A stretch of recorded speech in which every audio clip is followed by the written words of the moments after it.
La dama errante. Me llamo Mateo y tengo 47 años en la actualidad. Llevo casi toda la vida viviendo en la Ciudad de México, pero mis orígenes provienen de un pequeño poblado en Jalisco, un lugar rodeado de cerros, parcelas y ríos serpenteantes que brillan bajo la luz del sol. Siempre atesoré los recuerdos de mi infancia en ese rancho, donde vivían mis abuelos maternos. Era un recorrido de más de 4 horas en autobús, a veces por caminos polvorientos y llenos de baches. Sin embargo, aquel trayecto valía la pena porque al llegar al rancho se sentía la libertad de correr por los llanos y bañarse en el río helado que descendía desde lo alto de la sierra. Hoy, con la madurez de mis años, sigo evocando esos días con una sonrisa nostálgica, pero hay una sombra de terror que mancha aquellos recuerdos.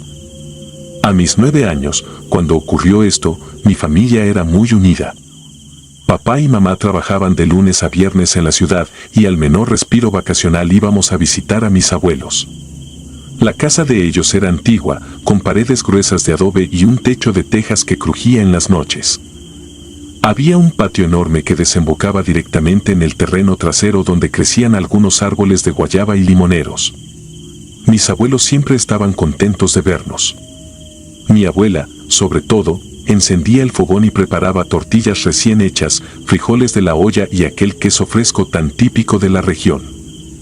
Mis hermanos, Esteban, de 14 años, y Raúl, de 12, y yo éramos inseparables, particularmente cuando andábamos de exploración. Uno de mis pasatiempos favoritos era bañarnos en un río que corría a una media hora a pie desde la casa. Mi abuelo solía llevarnos por un sendero que se internaba en la maleza, donde se escuchaban grillos y saltamontes.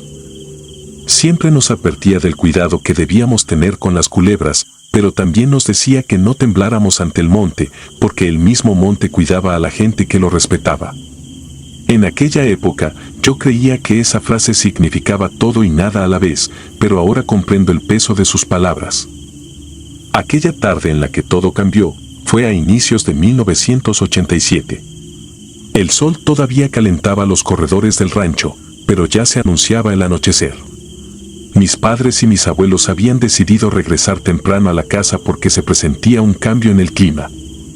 Se rumoreaba que las lluvias se adelantarían, y aunque no llovía todavía, las nubes bajas pintaban el cielo de un tono grisáceo inquietante.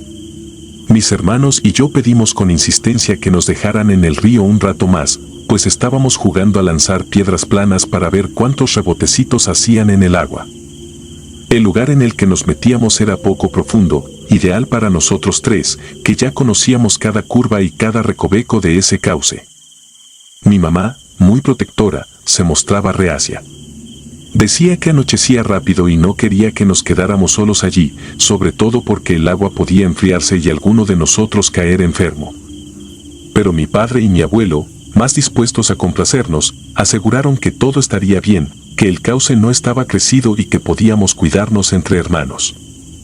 Recuerdo que me sentí muy feliz, pues tener el río para nosotros solos, cuando el calor del día aflojaba y el agua nos cubría hasta un poco más abajo de los hombros, era algo emocionante. Entre juegos y risas, perdimos la noción del tiempo. De un momento a otro, cuando al fin levanté la vista, noté que el cielo se había oscurecido y las sombras de los árboles se alargaban sobre la orilla. Sentí un escalofrío, aunque todavía estábamos metidos hasta la cintura, y le dije a Esteban y a Raúl que era hora de volver. Ellos se resistieron, querían seguir en el agua, y me pidieron que no fuera miedoso. Me quedé mirando la corriente, que se llevaba hojas secas y ramitas, y por alguna razón empecé a sentir un nudo en la garganta. Fue entonces cuando, mirando hacia la otra orilla, distinguí un resplandor muy tenue. Al principio pensé que podría ser una luciérnaga, pero el brillo era más constante, como una llama que se movía al compás de alguien que caminaba. Le grité a mis hermanos para que voltearan a mirar. Los tres observamos en silencio una luz que oscilaba, flotando entre los matorrales. Quise creer que tal vez era un vecino, aunque la lejanía y la penumbra dificultaban ver con claridad. Entre nosotros surgieron comentarios en voz baja sobre si sería alguna tía, un conocido con un candil, o solo un reflejo de algo metálico. Sin embargo, aquella luz se desplazaba con cadencia, como si efectivamente alguien la llevara en la mano. Mi corazón latió con más fuerza cuando noté que esa figura vestía algo blanco y que se movía de manera extraña a lo largo de la orilla. Esteban susurró que era mejor salir del agua de inmediato. Raúl parecía hipnotizado, con la vista fija en esa silueta pálida que sostenía un fuego vacilante. Salimos del río empapados, tiritando tanto de frío como de miedo. Mientras me ponía mi playera, percibí que la figura había detenido su avance. Me costaba tragar saliva, y mi hermano mayor anunció que teníamos que marcharnos ya. Comenzamos a alejarnos en dirección opuesta a esa luz, pero apenas dimos unos pasos cuando me pareció que la figura se adentraba en el agua. Tuve un impulso de mirar por encima del hombro, y confirmé que aquello ya no estaba en la orilla, parecía flotar sobre la superficie, como si el agua no representara obstáculo alguno. Fue un momento tan aterrador que sentí mi cuerpo agarrotado de pavor. Vi a mis hermanos apresurarse por el camino que serpenteaba junto al río, y yo, con el corazón desbocado, corrí tras ellos. Todo estaba en penumbra, solo la silueta de los árboles recortada contra un cielo casi negro y la poca claridad que venía de esa cosa siguiéndonos. Mis pies iban descalzos y tropecé varias veces con las piedras. Quería gritarles a Esteban y Raúl que me esperaran, pero tenía un nudo en la garganta. Ellos corrían con desesperación y mi voz salía temblorosa, mis ojos anegados de lágrimas contenidas. De reojo, en medio del caos, seguía notando esa llama que se balanceaba como si me llamara en silencio. Sentía la respiración cortada y no me atrevía a mirar hacia atrás directamente. Una parte de mí deseaba no volverme nunca, pero la curiosidad y el terror me vencieron. Alcancé a ver que la figura, ya en pleno río, avanzaba con pasos inhumanos. Era difícil imaginar que se tratara de una persona, pues no hacía ruido y las aguas no se agitaban con su cuerpo. Casi daba la impresión de que se deslizaba como un soplo de aire helado, portando esa llama que danzaba, iluminando unos rasgos que yo no lograba distinguir con precisión. Poco a poco, el sendero que llevaba de vuelta al rancho se vislumbró frente a mí.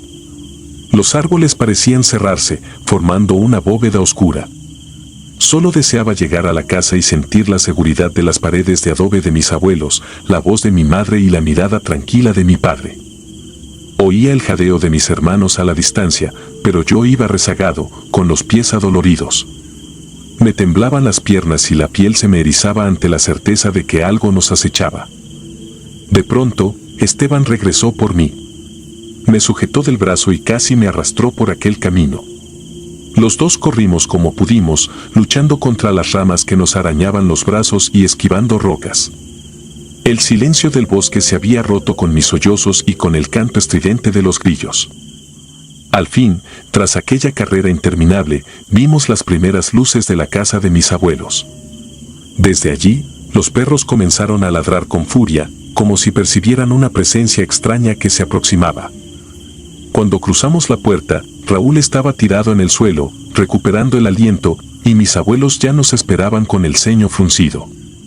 Mi madre corrió hacia mí y me abrazó con fuerza, sintiendo mi corazón retumbar en el pecho. Apenas podíamos hablar, pues el miedo nos atenazaba.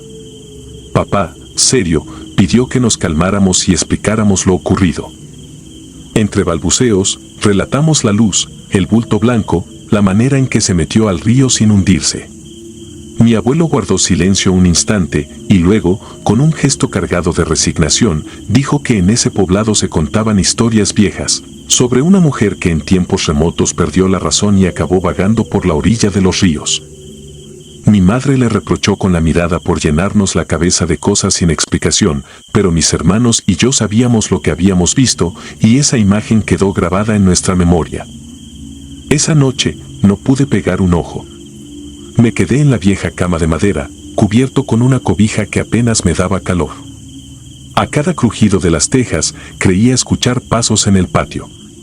Me consolaba un poco el olor a café que llegaba desde la cocina, donde mis abuelos y mis padres discutían en voz baja. Hablaban sobre si lo mejor era que al día siguiente regresáramos a la ciudad, pues nos veían pálidos, todavía asustados. Con el tiempo, aquella anécdota se convirtió en un secreto a voces que mis hermanos y yo compartíamos con algunos amigos del rancho. Unos nos creían, otros decían que lo inventábamos para llamar la atención. Sin embargo, me consta que en esas tierras abundan historias de apariciones, de criaturas que vagan por los caminos después del anochecer. Poco a poco, aprendí a no mencionar demasiado aquel suceso, sobre todo tras ver cómo mi abuelo prefería esquivar el tema con un ligero movimiento de cabeza. Con los años, dejé de visitar el rancho tan seguido, primero por la escuela, después por el trabajo y finalmente por formar mi propia familia. No obstante, la imagen de aquella mujer flotando sobre el río, con un candil o una vela que me parecía temblar con un fuego sobrenatural, sigue viva en mi mente.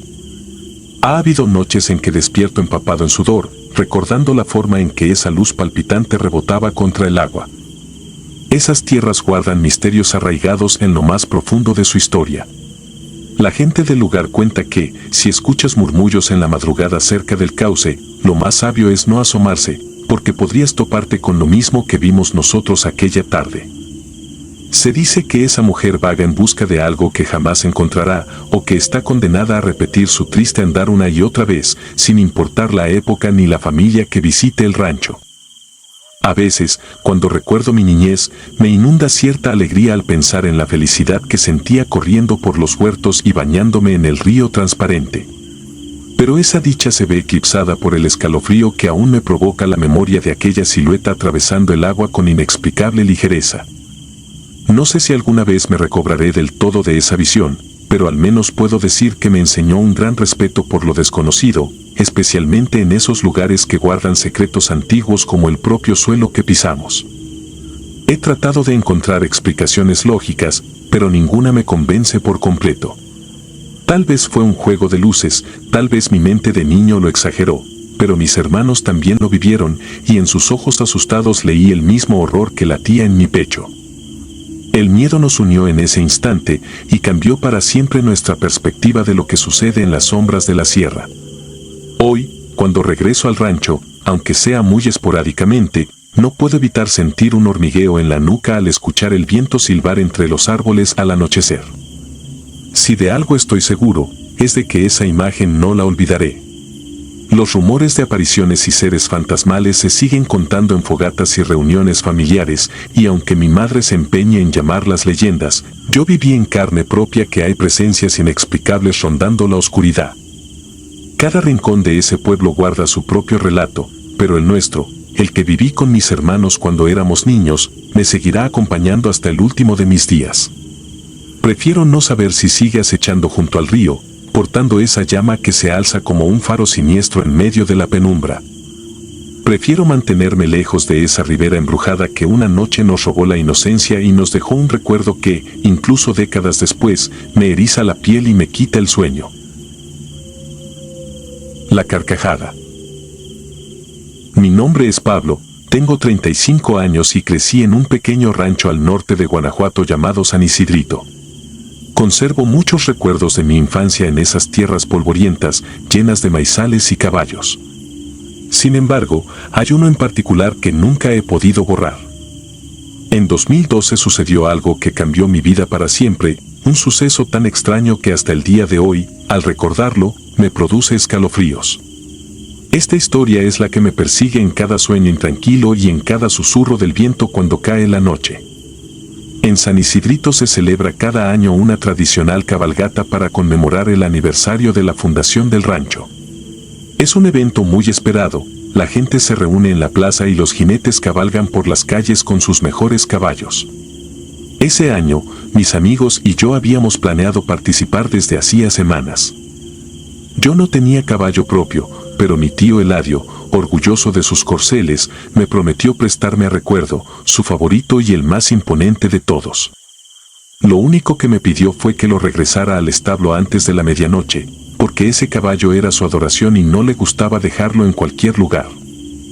El día de la cabalgata llegó.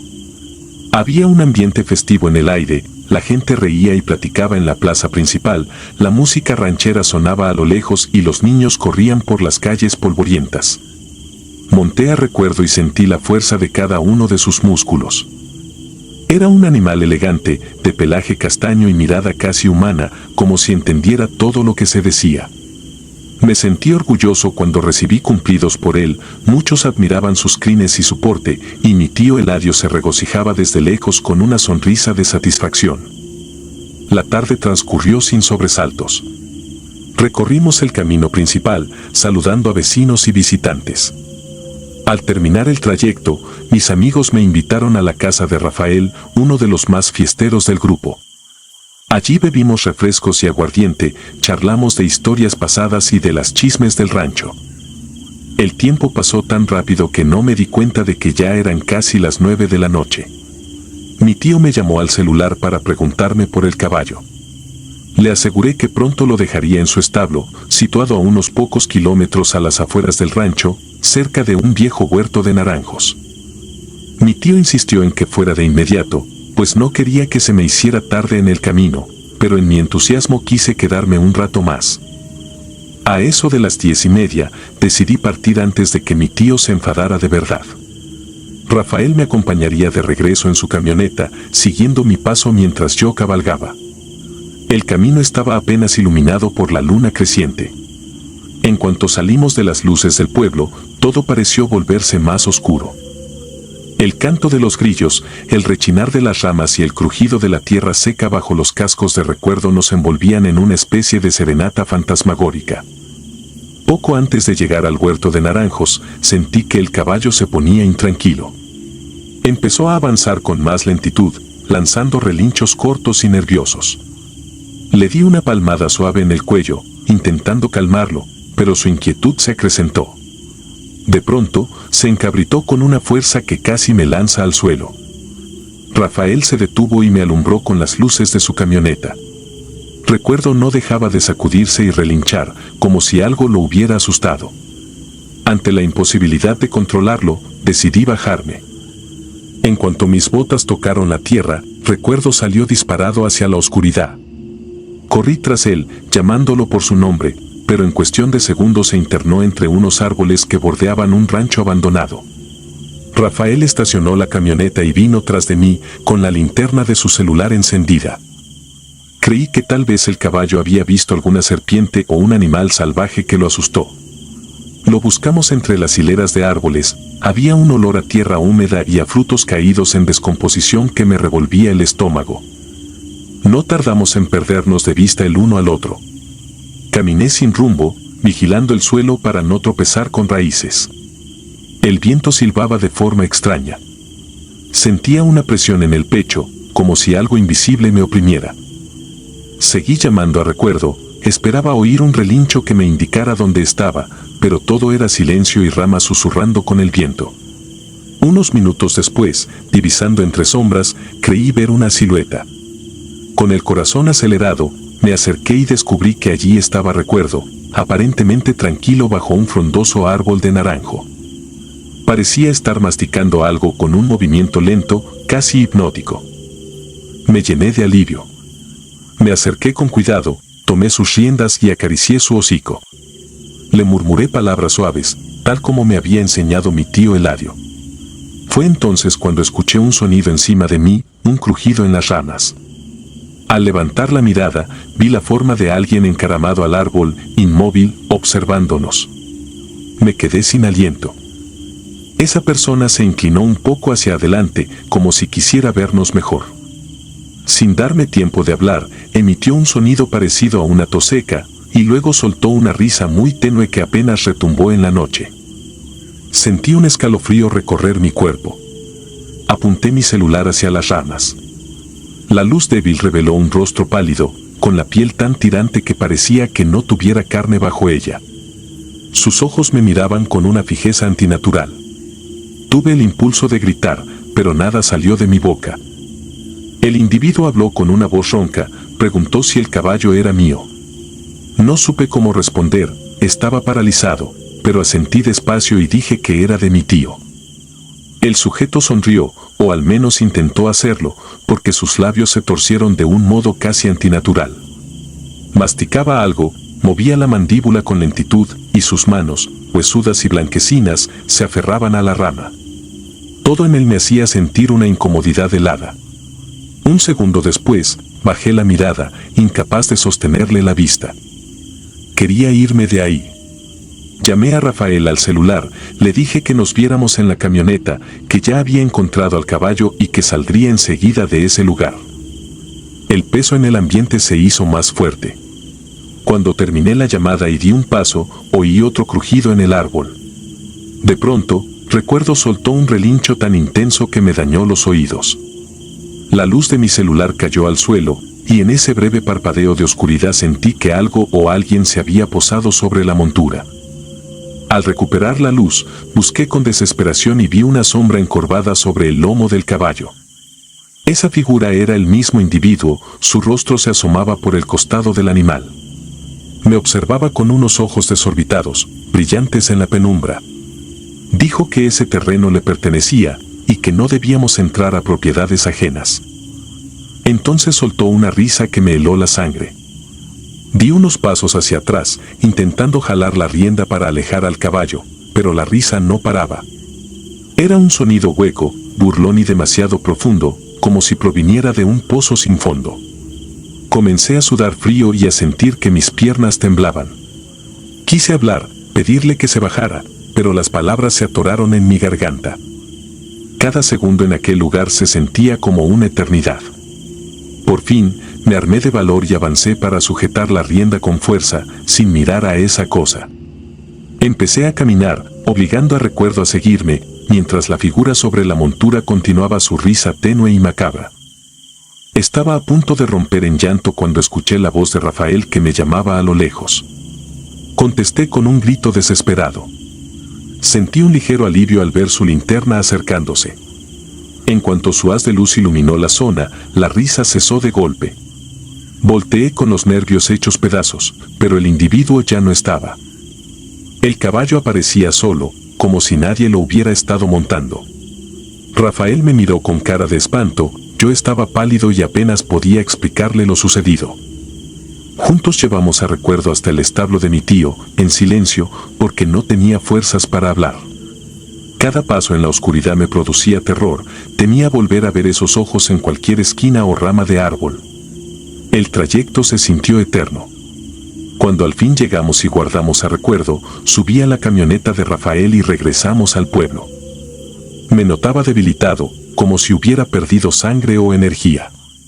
Tenía la piel helada y el corazón desbocado. Mi tío nos recibió con la frente fruncida. Le conté lo necesario para justificar mi estado, pero él no hizo preguntas, quizá presentía algo y prefería no adentrarse en ello. Esa noche me hospedé en casa de mi tío. Me recosté en un catre de la sala, incapaz de cerrar los ojos. Cada vez que intentaba dormirme, sentía que la risa del desconocido volvía a aparecer en mi cabeza, retumbando entre las paredes de mi mente. Me movía inquieto, empapado de sudor, con la certeza de que aquella figura pálida estaba ahí, escondida en la oscuridad. A ratos creía escucharla caminar alrededor de la casa, con pasos leves o respirando junto a las ventanas. En algún momento mi mente cedió al cansancio, pero no a la paz. Soñé con árboles deformados, caballos encabritados y un rostro cadavérico que me observaba desde un tejabán. Desperté sobresaltado, casi gritando, cuando apenas empezaba a clarear el día. Mi tío me halló bañado en sudor, las manos frías y la mirada perdida. Me ofreció un café cargado que bebí en silencio, deseando alejar esa imagen de mi mente. Pero la sensación no desapareció. Durante meses tuve pesadillas con aquel encuentro. Dejé de pasar por el viejo huerto de naranjos, sentía que algo me vigilaba si me acercaba. Escuchaba esa risa siniestra en mis oídos a todas horas, incluso entre la multitud. Con el tiempo, muchos pensaron que todo había sido producto de mi imaginación, una alucinación por la bebida y la noche cerrada, pero dentro de mí sabía que ese encuentro fue real.